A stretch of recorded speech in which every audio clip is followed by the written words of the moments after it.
Hello friends and dear student, एक बार फिर से आपका इस चैनल में बहुत बहुत स्वागत है। तो ये हमारा पार्ट 2 है चैप्टर नंबर 3 का।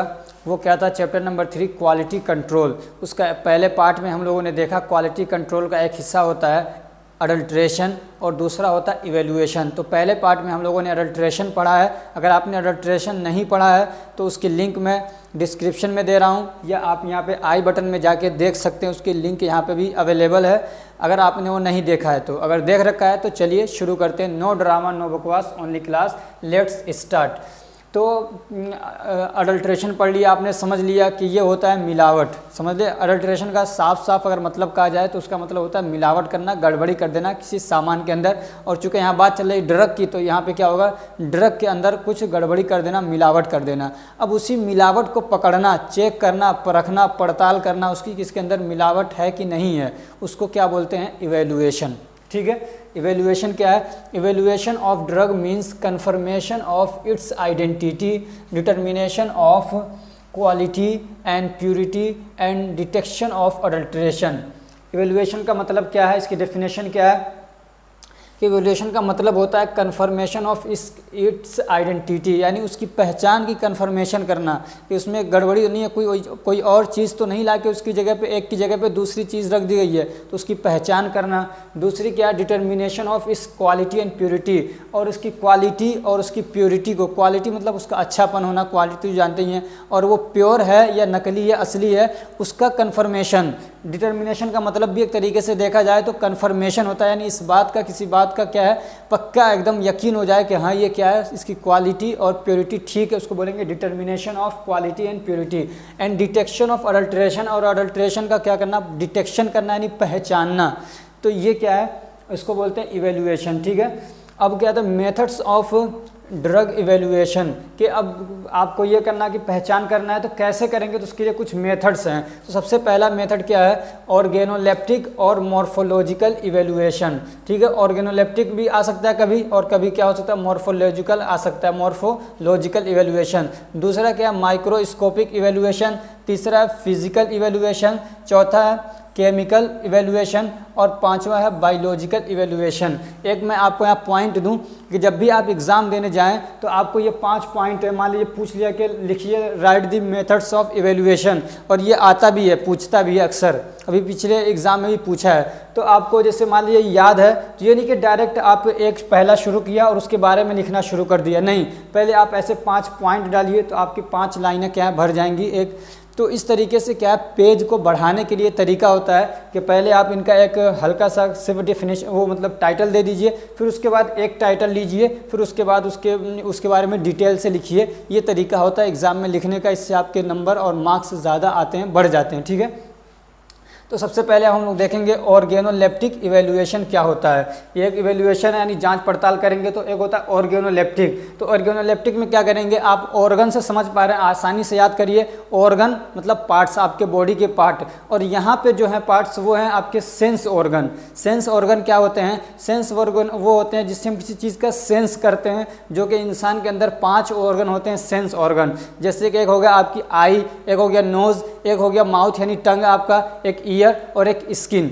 ये 5 सेंस ऑर्गन होते हैं। तो इस वाले इवेल्युएशन में हम इन्हीं ऑर्गन्स का यूज़ करके क्या करते हैं? इवेल्युएशन करते हैं, यानी जांच पड़ताल करते हैं, चेक करते हैं कि इसकी क्वालिटी ठीक है कि नहीं है, प्योरिटी सही है कि नहीं है। तो अब तो क्या कहते हैं, सेंस ऑर्गन के थ्रू हम लोग करते हैं। तो क्या क्या देख सकते हैं उसमें हम अपने सेंस ऑर्गन की तरह के उसके ज़रिए से, तो देखते हैं। In this method we determine drugs colour, odour, shape, taste, size etcetera. ये कह रहे हैं कि इस मेथड के अंदर हम लोग क्या करते हैं? ड्रग का कलर देखते हैं, उसका ऑर्डर देखते हैं। ऑर्डर का मतलब होता है उसके अंदर जो महक है, जो खुशबू है, जो उसके अंदर गंध है, जो भी है वो हम लोग उसको बोलते हैं ऑर्डर। तीसरा क्या? उसका शेप देखते हैं कि वो किस शेप का है, शेप तो समझते हैं ना किस शेप का है। फिर उसका टेस्ट देखते हैं, फिर उसका साइज देखते हैं। तो ये सारी चीज़ें किससे करेंगे? हम लोग अपने सेंस ऑर्गन के थ्रू करते हैं, और इसके अंदर कोई मशीनरी यूज़ नहीं होती, कोई माइक्रोस्कोप या कोई दूसरी मशीन यूज़ नहीं करते हैं, बल्कि अपने नेक्ड आई के ज़रिए से या अपने सेंस ऑर्गन के ज़रिए से डायरेक्टली हम लोग क्या करते हैं? चेक करते हैं। ठीक है। आगे क्या है, in this method sensory characters of drugs are studied. इस मेथड के अंदर क्या होता है, जो ड्रग के सेंसरी कैरेक्टर्स हैं वो उसको स्टडी किया जाता है, देखा जाता है, चेक किया जाता है। सेंसरी कैरेक्टर्स क्या हैं, सेंसरी कैरेक्टर्स ये हैं जैसे कि कलर हो गया, ऑर्डर हो गया, शेप हो गया, टेस्ट हो गया, साइज हो गया। सेंसरी कैरेक्टर का मतलब ये है कि वो चीज़ है जिसको हम अपने सेंस ऑर्गन के जरिए से ऑब्जर्व कर सकते हैं। And no equipment used in this analysis, और इस एनालिसिस के अंदर कोई इक्विपमेंट यूज़ नहीं होता है। इक्विपमेंट मतलब होता है कोई इंस्ट्रूमेंट, कोई सामान, कोई हथियार, कोई औजार, कुछ भी यूज़ नहीं होता है, ठीक है। This analysis is done by sense organs, और ये एनालिसिस सेंस ऑर्गन के थ्रू क्या होता है, कंप्लीट होता है, किया जाता है। इन दिस मेथड, अब इस मेथड के अंदर हम लोग क्या देखते हैं, अब जैसे ड्रग के अलग अलग फॉर्म्स होते हैं, अलग अलग उसके क्या होते हैं, फेज़ होते हैं, तो उसमें हम लोग क्या क्या देखते हैं, तो एक हम लोग देखते हैं उसका बार्क, अभी क्या होता है बार्क मैं बताऊंगा। दूसरा क्या देखते हैं, अंडरग्राउंड स्ट्रक्चर देखते हैं। तीसरा क्या देखते हैं, लीव्स देखते हैं, फ्लावर देखते हैं, फ्रूट देखते हैं, सीड देखते हैं। And sensory characters are analysed, और सेंसरी कैरेक्टर्स क्या होते हैं, उसके एनालाइज किए जाते हैं, जैसे कि उसका फ्लावर हो गया, क्या कहते हैं, फ्लेवर हो गया, ठीक है। अब क्या होता है बार्क, तो आपने बार्क का मतलब ये समझिए कि छिलका, जैसे कि आप इसका एक एग्जांपल ये है कि आपने देखा होगा दालचीनी, तो दालचीनी एक एग्जांपल है किसका, बार्क का। बार्क मतलब ये मान लीजिए कोई पेड़ है, तो इसके ऊपर जो छाल होता है, जो छिलका होता है, उसको उतार लिया जाता है, तो उसी को बोलते हैं बार्क। अब ये बार्क अलग अलग शेप के हो सकते हैं, तो वो देखा जाता है, ठीक है। उसमें कुछ कर्व्ड होते हैं, कुछ इन्वर्टेड कर्व्ड होते हैं, कर्व जैसे ये मतलब ऐसा होता है ना, ये कर्व बोलते हैं, तो कुछ इन्वर्टेड कर्व होते हैं, तो इसके अलग अलग शेप होते हैं, उतना डिटेल आपको जाना नहीं है, ठीक है। और क्या देखते हैं, अंडरग्राउंड स्ट्रक्चर देखते हैं। अंडरग्राउंड स्ट्रक्चर का मतलब होता है कि जैसे उसका रूट हो गया, राइजोम हो गया। अंडरग्राउंड मतलब जो ज़मीन के अंदर चीज़ें होती हैं, तो उसको देखा जाता है। तो उसकी ये जो भी हैं, ये सारी चीज़ें लिखी हुई हैं बुक के अंदर कि किस पौधे का या किस प्लांट का अंडरग्राउंड कैसा होगा, उसका बार्क कैसा होगा, उसका लीव्स कैसी होगी, उसका फ्लावर, ये सब क्या है बुक के अंदर लिखी जा चुकी है, ठीक है ना। तो वहाँ से फिर उसको मैच किया जाता है। आप अपना ऐसे मान लीजिए आपको सिनामोन दिया किसी ने, तो आप उसको देखेंगे उसका बार्क, और फिर क्या करेंगे जो बुक के अंदर उसमें देखेंगे हाँ इसी टाइप का है, तो कहेंगे हाँ ठीक है। और बहुत सारी चीज़ें हम लोगों जो यूज़ करते रहते हैं उसका तो हमको पहले से ही मालूम है, उसको देख के बता देंगे। अगर मैं आपको अदरक दूं और हल्दी दूं तो आप देख के बता देंगे कि ये हल्दी है, ये अदरक है, क्यों, उसका शेप आपको याद है। ऐसे ही बहुत सारे शेप बुक के अंदर सारे दवाओं के लिखे जा चुके हैं कि कैसा होता है वो, तो सारे डिटेल बुक के अंदर अवेलेबल हैं, मौजूद हैं। तो हम लोग उसमें बार्क देखते हैं। बार्क हो गया अंडरग्राउंड स्ट्रक्चर, अंडरग्राउंड स्ट्रक्चर में आ सकता है उसका रूट हो सकता है, राइजोम हो सकता है, ठीक है। रूट आप जानते हैं, रूट का मतलब होता है जड़, और राइजोम जैसे जड़ के अंदर जो फल होता है, जैसे कि मान लीजिए हल्दी हो गया तो वो राइजोम है, ऐसे टर्मरिक हो गया वो राइजोम है, ऐसे ही मूंगफली आप देखा होगा तो वो क्या होता है, एक तरीके का राइजोम होता है, अंडरग्राउंड में होता है, वो जड़ नहीं है बल्कि वो क्या होता है, राइजोम होता है। तीसरा क्या, लीव्स आप जानते हैं, फ्लावर जानते हैं, फ्लावर देखते हैं यानी उसको फ्रूट देखते हैं, सीड देखते हैं, और सेंसरी कैरेक्टर्स देखते हैं। सेंसरी कैरेक्टर्स क्या है, जैसे उसका ऑर्डर कैसा, उसका खुशबू कैसी है, ठीक है, तो ये सारी चीज़ें उसमें देखी जाती हैं। अब दूसरा क्या है, माइक्रोस्कोपिक इवेल्युएशन। माइक्रोस्कोपिक इवेल्युएशन में क्या होगा कि हम माइक्रोस्कोप के थ्रू क्या करेंगे, एनालाइज करेंगे किसी चीज़ को, कि ड्रग को, कि इसकी क्वालिटी ठीक है या नहीं है। तो कैसे करेंगे, माइक्रोस्कोप के थ्रू करेंगे। अब क्या है, in this method we do a detail examination of organised crude drug. ये क्या कह रहे हैं कि इस मेथड के अंदर हम लोग क्या करते हैं, एग्जामिनेशन करते हैं ऑर्गेनाइज्ड क्रूड ड्रग का। इस मेथड के अंदर हम लोग बहुत डिटेल से देखते हैं किसका, ऑर्गेनाइज्ड क्रूड ड्रग। अगर आपको याद होगा मैंने बताया था ऑर्गेनाइज्ड ड्रग क्या होते हैं और अनऑर्गेनाइज्ड ड्रग क्या होते हैं। ऑर्गेनाइज्ड ड्रग वो होते हैं जिनके अंदर सेलुलर स्ट्रक्चर मौजूद होता है, किसके अंदर सेल पाया जाता है, सेल दिखता है, वो होता है ऑर्गेनाइज्ड। और एक होता है अनऑर्गेनाइज्ड जिसके अंदर सेल नहीं होता है, जैसे कि लेटेक्स हो गया, जूस हो गया, गम हो गया, रेजिन हो गया, ये सब क्या है, ऑयल हो गया। तो इन सब के अंदर सेलुलर स्ट्रक्चर नहीं होता है। और जैसे पाउडर हो गया, बार्क हो गया, तो ये सब में क्या होता है, सेलुलर स्ट्रक्चर होता है। लीव्स हो गया, फ्रूट हो गया, फ्लावर हो गया, सीड हो गया, इन सब में क्या होता है, सेलुलर स्ट्रक्चर होता है। तो इन्हीं सारी चीज़ों को क्या होता है, माइक्रोस्कोप से उसको काट के फिर उसके अंदर का स्ट्रक्चर देखा जाता है। तो फिर वो स्ट्रक्चर बुक के अंदर लिखे हुए हैं कि इस ड्रग का या इस प्लांट का जो स्ट्रक्चर है, उसका सेलुलर स्ट्रक्चर वो इस टाइप का होता है। तो एक तरफ आप वो बुक रखते हैं, एक तरफ वो सामान को रखते हैं जो आपको जिसका एनालाइज करना है, फिर दोनों को देखते हैं, अगर मैच करता है तो फिर आप कहते हैं कि ये क्या है, रियल है, प्योर है, क्वालिटी इसकी ठीक है। ठीक, तो in this method we check and determine the cellular structure और हिस्टोलॉजिकल फीचर। सेलुलर स्ट्रक्चर को ही हिस्टोलॉजिकल फीचर भी कहते हैं। जब हम लोग सेल के बारे में डिटेल से स्टडी करते हैं तो उसी को बोलते हैं हिस्टोलॉजी, तो वो ये histological feature. And we analysis, अब हम इसमें क्या एनालाइज करते हैं माइक्रोस्कोपिक स्ट्रक्चर में, तो सबसे पहला क्या है, लीफ कॉन्स्टेंट, यानी लीफ के अंदर क्या क्या चीज़ें होती हैं उसको हम लोग देखते हैं। These are some leaves constant, तो ये कुछ लीव्स कॉन्स्टेंट हैं। क्या है, पहली सेड रेशियो देखते हैं, दूसरा क्या देते हैं, वेन नंबर देखते हैं, तीसरा क्या देते हैं, वेन टर्मिनेशन देखते हैं, चौथा क्या देखते हैं, स्टोमेटल नंबर देखते हैं। ठीक है, क्या क्या, ये 4 चीज़ें देखते हैं हम लोग लीफ कांस्टेंट के अंदर। तो ये पैलिसेड रेशियो क्या होता है, तो मान लीजिए कोई लीफ है, ठीक, ये आपने मान लिया कोई लीफ, यहाँ से आपको अच्छे से समझ में आ जाएगा।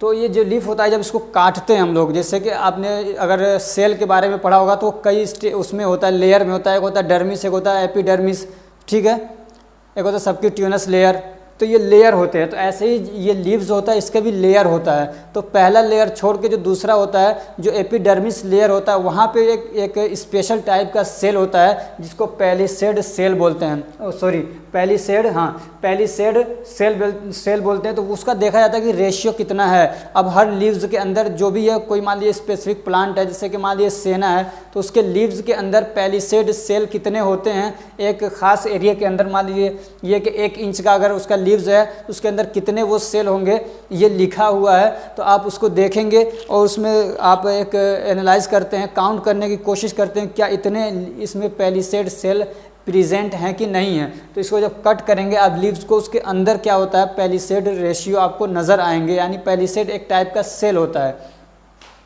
दूसरा क्या, वेन नंबर, तो ये वेन जो है, ये जो है वेन इसको कहेंगे, ये क्या है, ये वेन है। तो फिर इसको भी गिना जाता है कि कितने हैं, ये सब लिखा हुआ है कितना होना चाहिए।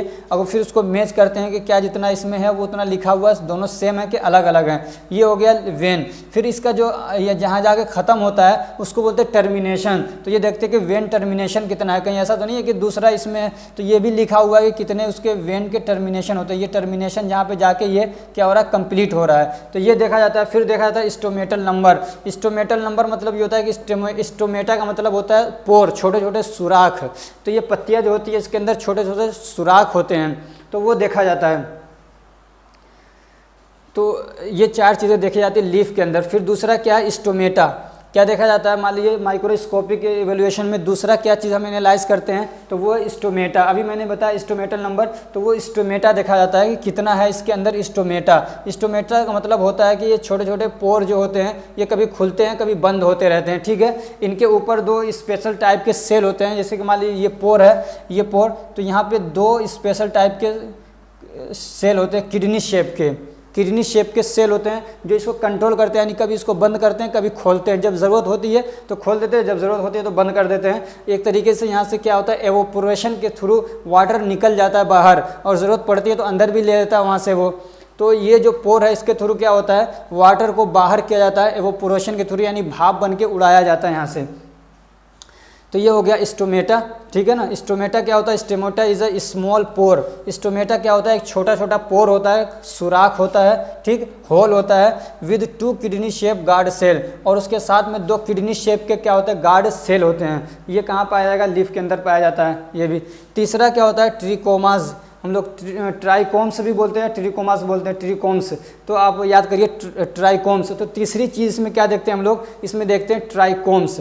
तो ट्राइकोम्स क्या होते हैं, these are also called plant, sorry ये प्लांट है, ऑल्सो कॉल्ड प्लांट हेयर, इनको प्लांट हेयर भी कहा जाता है। जो ये हैं ट्राइकोम्स हैं, इनको प्लांट हेयर भी कहा जाता है। जैसे कि ये पत्तियां हैं या और भी मान लीजिए कुछ है, तो उसमें एक पतला पतला बाल की तरह से हल्का हल्का निकला रहता है। जैसे कि आप इस पे देखिए, हम लोगों का ये बाल निकला हुआ जिसको रोम भी बोलते हैं, उसी को बोलते हैं ट्राइकोम्स, ठीक है, उसको क्या बोलते हैं, ट्राइकोम्स। तो वो भी नंबर उसके किए जाते हैं कि ये सब में नहीं होता, किसी खास प्लांट्स में होता है, तो उसको भी गिना जाता है कि कितने हैं और किस टाइप के, इनके भी टाइप अलग अलग के कि किस टाइप के हैं। तो these are also called plant hair and these are also important diagnostic feature, और ये भी क्या है, एक तरीके से डायग्नोस्टिक फीचर है। डायग्नोस्टिक फीचर मतलब किसी चीज़ को जब डायग्नोस किया जाता है, चेक किया जाता है, तो यहाँ पे हम लोग चेक ही तो कर रहे हैं, एवेल्यूएशन कर रहे हैं, यानी चेक कर रहे हैं, तो ये भी एक फीचर है जो चेक किया जाता है फॉर आइडेंटिफाई ड्रग क्वालिटी को आइडेंटिफाई करने के लिए। अब चौथा क्या है,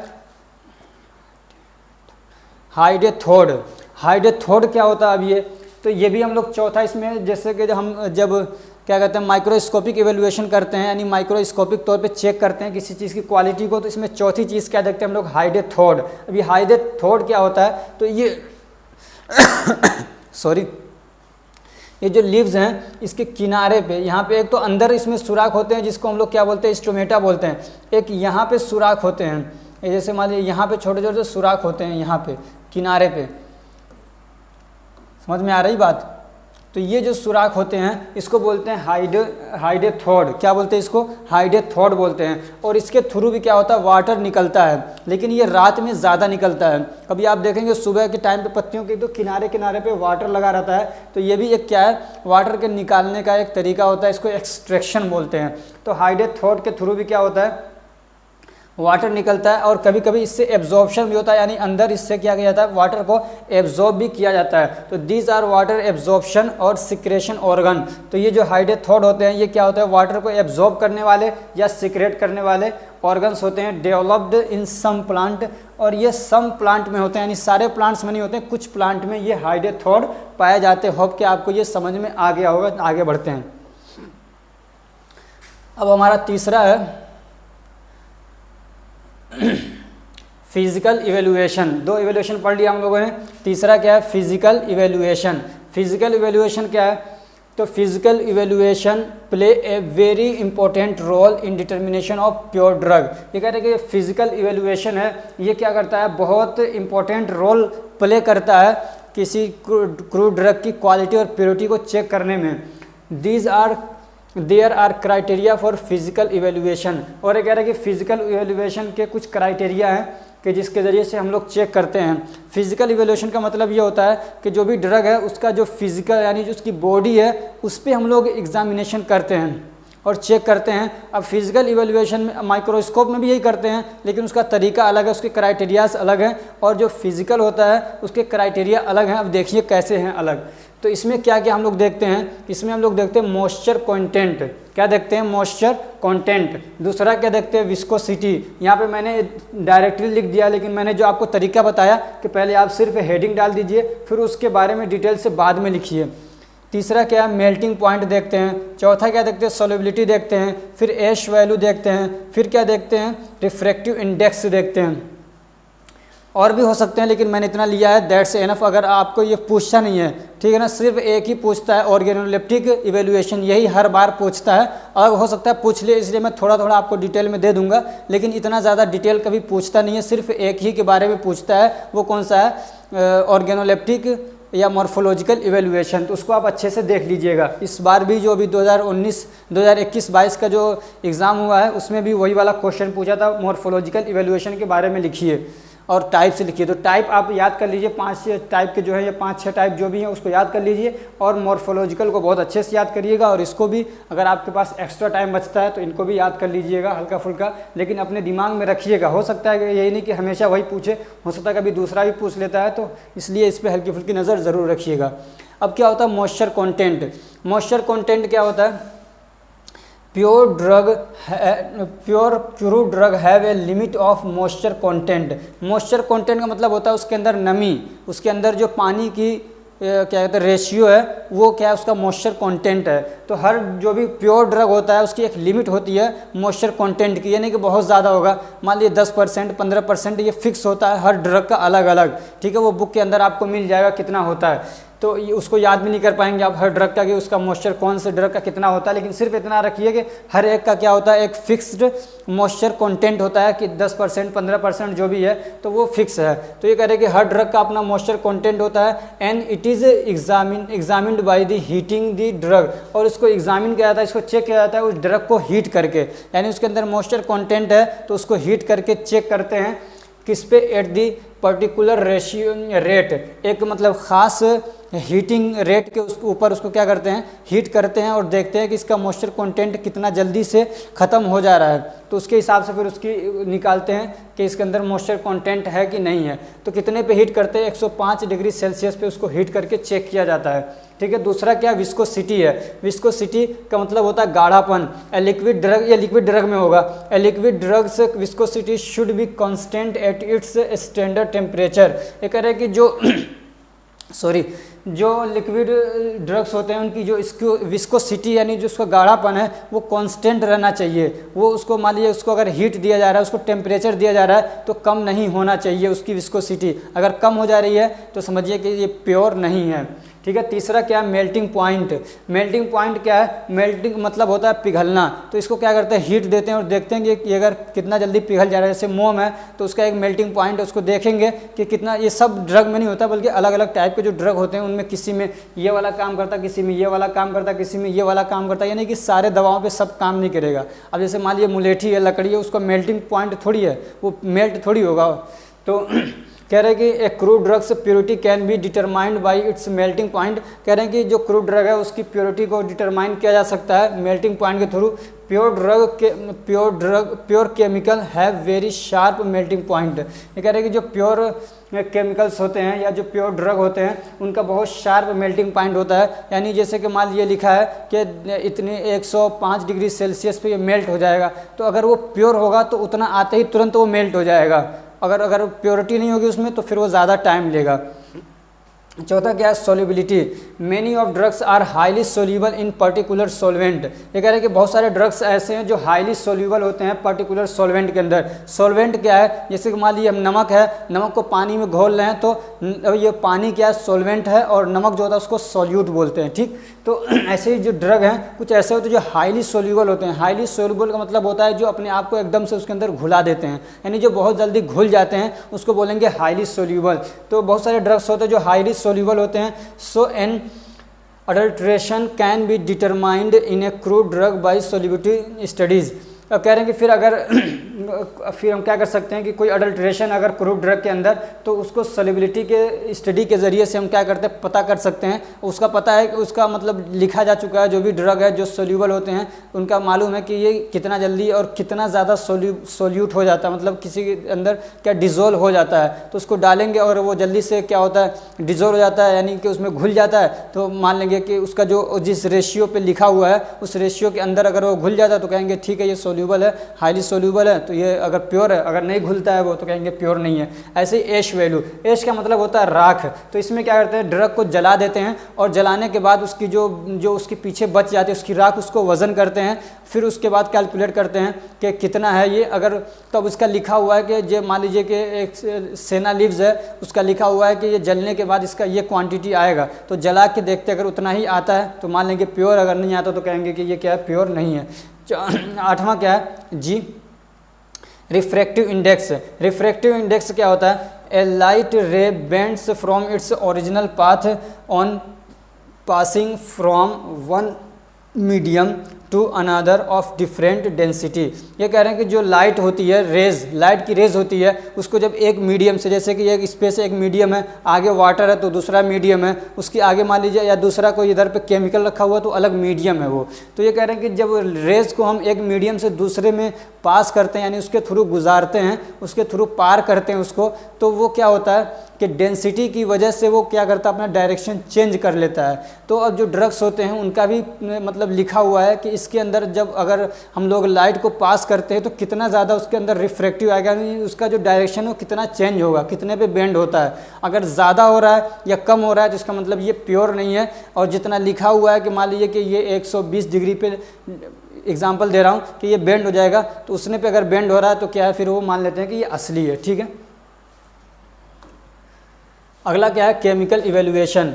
क्या होता है केमिकल इवेल्युएशन, यानी केमिकल के थ्रू क्या किया जाता है, इसको चेक किया जाता है। तो chemical evaluation of crude drug involve different chemical test. तो इसमें अलग अलग बहुत सारे क्या होते हैं, केमिकल टेस्ट होते हैं। It is also involves isolation, purification and identification of active constituent of drug. और इस वाले केमिकल इवेल्युएशन में ये सारे काम भी करने पड़ते हैं। क्या करना पड़ता है कि आइसोलेशन करना पड़ता है। आइसोलेशन क्या होता है कि क्रूड ड्रग्स के अंदर से उसका जो केमिकल एक्टिव कॉन्स्टिट्यूएंट है उसको निकाला जाता है। एक्टिव कॉन्स्टिट्यूएंट क्या होता है, जो मेन जो उसके अंदर केमिकल होता है बीमारी को ठीक करने के लिए या किसी चीज़ पे इफेक्ट डालने के लिए, वो होता है उसका एक्टिव कॉन्स्टिट्यूएंट, जो ज़्यादा मात्रा में पाया जाता है। दूसरा क्या होता है प्यूरिफिकेशन। प्यूरिफिकेशन का मतलब ये होता है कि मान लीजिए आपने एक किसी ड्रग्स के अंदर से केमिकल निकाले, तो सिर्फ एक ही केमिकल नहीं निकलता, उसके साथ में बहुत सारे अलग अलग केमिकल निकलते हैं, लेकिन आपको चाहिए कोई खास एक, तो उसको फिर उस सारे केमिकल्स में से अलग करना, ये होता है आपका प्यूरिफिकेशन। और तीसरा होता है आइडेंटिफिकेशन।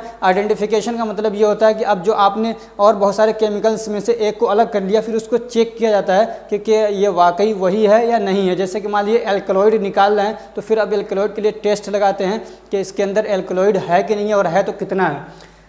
तो ये हो गया आइडेंटिफिकेशन ऑफ एक्टिव कॉन्स्टिट्यूएंट। ठीक है, अब सम केमिकल एग्जामिनेशन, कुछ केमिकल एग्जामिनेशन होते हैं जैसे कि डिटेक्शन ऑफ एल्केलॉइड, यानी एल्केलॉइड को टेस्ट किया जाता है, देखा जाता है कि इसके अंदर एल्केलॉइड है कि नहीं है, और उसके लिए आइडेंटिफिकेशन टेस्ट होता है, मेयर टेस्ट। अब ये क्या होता है एल्केलॉइड, अगले चैप्टर में बहुत डिटेल से पढ़ाने वाला हूँ, इसलिए सिर्फ आप इसके नाम को यहाँ पर याद कर लीजिए। फिर उसमें क्या होता है दूसरा, detection of glycoside. Glycoside check किया जाता है कि इसके अंदर ग्लाइकोसाइड है कि नहीं है। तो वो कैसे चेक होता है, केमिकल निकाल लिए उसके, यानी आइसोलेट कर लिया, उसके प्यूरिफाई कर लिया, फिर उसके बाद चेक किया जाता है केलर किलियानी टेस्ट के थ्रू। केलर किलियानी टेस्ट क्या है आगे आप देखेंगे डिटेल से। उसमें क्या किया जाता है, टेनिन्स को चेक किया जाता है। टेनिन्स के लिए जो आइडेंटिफिकेशन टेस्ट है, इसके थ्रू चेक किया जाता है जिलेटिन टेस्ट। और ऐसे क्या निकाला जाता है, एक केमिकल होता है टर्पेनोइड्स। टर्पेनोइड्स को निकाला जाएगा, फिर उसको प्यूरिफाई किया जाएगा, फिर उसको क्या करते हैं टेस्ट लगाते हैं आइडेंटिफिकेशन टेस्ट के थ्रू।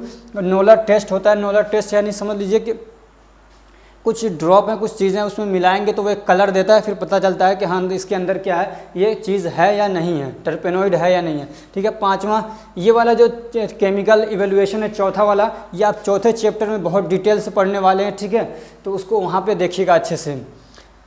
अब बायोलॉजिकल इवेल्युएशन क्या होता है, some drugs need to be evaluated by biological method. कुछ ड्रग ऐसे होते हैं जो बायोलॉजिकली इवेल्युएट करने की ज़रूरत होती है, यानी बायोलॉजिकली उनको चेक करने की ज़रूरत होती है। बायोलॉजिकल क्या होता है, बायोलॉजी का मतलब होता है आदमी का लिविंग बीइंग, यानी जिंदा कोई चीज़, बॉडी। तो इसको बॉडी पे चेक किया जाता है। कैसे किया जाता है, जैसे कि इफ़, पहले इसको देख लेते हैं। Some drugs need to be evaluated by biologically method. कुछ ड्रग होते हैं जो बायोलॉजिकली मेथड से क्या होते हैं, इवेल्युएट किए जाते हैं, चेक किए जाते हैं। If not successfully assessed by other method, अगर दूसरे मेथड से क्या है उसको सही से चेक नहीं किया जा पाता है, तो फिर क्या करते हैं हम लोग उसको, मतलब ये पिछले 4-5 मेथड आपने देखे, अगर उससे भी आपको कन्फर्मेशन नहीं होता है, फिर ये वाला इवेल्युएशन किया जाता है, चेक किया जाता है। तो यही कह रहे हैं कि if not successful assessed by the other method. Assessed का मतलब होता है, एसेड का मतलब होता है एनालाइज। ठीक है, तो अगर कह रहे हैं अच्छे से एनालाइज नहीं हो पाया दूसरे मेथड से, तब हम लोग ये वाला मेथड यूज़ करते हैं। This method is performed by using animals. और ये वाला जो होता है मेथड, ये एनिमल्स को यूज़ करके किया जाता है, परफॉर्म होता है। ठीक है, that is why this is called biological assay, इसीलिए इसको बायोलॉजिकल एसे कहते हैं। ठीक है, बायोलॉजिकल एसे का मतलब होता है कि बायोलॉजिकल मेथड समझ लीजिए, या इवेल्युएशन, या बायो एसे भी कहा जाता है। ये नेम याद कर लीजिए, शायद 1 नंबर के क्वेश्चन में देता है। और ये वाला जो मेथड होता है ये कुछ ज़्यादा महंगा होता है। ठीक है, अब इसमें क्या होता है कि एल्बिनो रैट्स, आपने रैट देखे होंगे, चूहे देखे होंगे, सफ़ेद सफ़ेद से होते हैं, उनको बोलते हैं अल्बिनो रैट्स। तो उनको लिया जाता है, are used for evaluation of this activity. इस एक्टिविटी को करने के लिए क्या करते हैं, अल्बिनो रैट्स को लेते हैं। सम बायोलॉजिकल एक्टिविटीज़ आर अब कह रहे हैं कि कुछ बायोलॉजिकल एक्टिविटी नीचे हैं, उसमें जैसे कि अब इस वाले में क्या करते हैं, इसमें करते हैं हिपैटो प्रोटेक्टिव एक्टिविटी। अब जैसे कि मान लीजिए कुछ दवाएं होती हैं जो आदमी के हार्ट को लीवर को क्या करते हैं, हिपैट बोलते हैं उसको, तो लीवर को डैमेज कर देती हैं। ठीक है, तो अब वो दवाएं लेके इनके जो चूहा होता है उसको खिला देंगे, देखते हैं कि इसका क्या कहते हैं लीवर ख़राब हो रहा है कि नहीं हो रहा है। ठीक, तो इसी को बोलते हैं हिपैटो प्रोटेक्टिव एक्टिविटी। अब वो लीवर ख़राब हो रहा नहीं, अगर ख़राब हो रहा है फिर अब जो दवा होती है लीवर को ठीक करने के लिए वो उसको देंगे और देखेंगे कि ये क्या इसका लीवर ठीक हो रहा है कि नहीं हो रहा है। तो ये इस तरीके से हम लोग करेंगे, हिपैटोप्रोटेक्टिव एक्टिविटी हो गया। ऐसे ही कुछ दवाएं होती हैं जो मतलब क्या करते हैं, शुगर को लेवल को डाउन कर देती हैं, उसको बोलते हैं हाइपोग्लाइसेमिक। तो क्या है हाइपोग्लाइसेमिक एक्टिविटी, क्या है कि हाइपोग्लाइसेमिक का मतलब होता है कि ब्लड शुगर लेवल को कम करना। तो ये जो दवा देंगे तो अब चूहे को तो उसका ब्लड शुगर लेवल अगर कम होता है तो मान लेंगे कि हाँ दवा ये प्योर है और काम कर रही है। ऐसे ही कुछ होता है anti inflammatory activities. Anti inflammatory activities मतलब जो इन्फ्लामेशन को कम कर देती हैं। इन्फ्लामेशन मतलब जैसे सूजन हो जाता है कहीं पे, जब कोई बैक्टीरिया का अटैक होता है तो इन्फ्लामेशन होता है। इन्फ्लामेशन में क्या क्या बहुत सारी चीज़ें हो सकती हैं, उसमें क्या होता है, सूजन हो जाता है, दर्द हो जाता है, बुखार हो जाता है, फीवर हो जाता है, ठीक है। तो अब कुछ दवाएं होती है जो फीवर को कम करती हैं, इन्फ्लामेशन को कम करती हैं, सूजन को कम करती हैं। तो वो देंगे उस चूहे को और देखेंगे क्या इसके अंदर भी वो असर कर रही हैं कि नहीं कर रही हैं। अगर असर कर रही हैं इसका मतलब ये दवा क्या है, प्योर है। तो इस तरीके से बायोलॉजिकल इवैल्यूएशन होता है। बायोलॉजिकल का मतलब ये होता है कि किसी जानवर के ऊपर उसका एग्जामिनेशन किया जाता है, उसको चेक किया जाता है खिला के डायरेक्टली कि क्या ये अपना काम कर रही है कि नहीं कर रही है, वो होता है बायोलॉजिकल इवैल्यूएशन। इसके एग्जाम्पल ये मैंने 2-3 दिए, आप और भी कर सकते हैं, अलग अलग इसके हो सकते हैं। तो ये हमारा तीसरा चैप्टर कंप्लीट हो चुका है। हम दोबारा मिलते हैं आपसे नेक्स्ट चैप्टर के थ्रू, यानी चैप्टर में। वो हमारा क्या चौथा चैप्टर है जिसमें हम लोग पढ़ेंगे सेकेंडरी मेटाबोलाइट्स। उसमें आप एल्कलॉइड, ग्लाइकोसाइड, ये सारी चीज़ें बहुत डिटेल से पढ़ने वाले हैं। तो अगर ये हमारी कोशिश आपको अच्छी लग रही है तो वीडियो को लाइक करिए, चैनल को सब्सक्राइब करिए और अपने फ्रेंड्स को भी शेयर करिए ताकि वो भी इससे फ़ायदा उठा सकें। और अगर आपको ये PDF चाहिए तो हमारा टेलीग्राम ग्रुप डिस्क्रिप्शन में उसका लिंक है, उसको ज्वाइन कर लीजिए, आपको PDF मिल जाएगा, ठीक है। और एक बात और है कि जो ये कुछ मैं पढ़ा रहा हूँ आप डिटेल से पढ़ लीजिए। इसके अलावा मैंने एग्ज़ाम की प्रिपरेशन करा रखी है, उसकी वीडियोस क्या है प्लेलिस्ट में आप जाके देखिएगा, अवेलेबल हैं। अभी 2021-22 के उसमें मैंने जो एग्ज़ाम हुआ है बच्चों को कराया तो बहुत अच्छे बच्चों का रिज़ल्ट आया, आप जाके देख सकते हैं। बहुत सारे लोगों के कमेंट्स आप जाके पढ़ सकते हैं कि कैसा रहा, तो आप भी उसको करिएगा। वहाँ पे क्या है, सोल्व क्वेश्चन पेपर है, यानी पिछले जो प्रीवियस क्वेश्चन पेपर उनको सोल्व किया गया है। MCQs किस टाइप से आते हैं वो दिखाया गया है और क्वेश्चन किस टाइप से आते हैं वो भी दिखाया गया, क्वेश्चन के आंसर भी दिए गए हैं। यानी पूरी आपकी प्रिपरेशन कराई जाएगी, पूरा सिलेबस आपका रिवाइज हो जाएगा। तो आप उसको भी जाके ज़रूर देखिएगा एग्ज़ाम से 1-2 महीना पहले, वहाँ से आपकी बहुत अच्छी तैयारी हो जाएगी। Thank you so much for watching.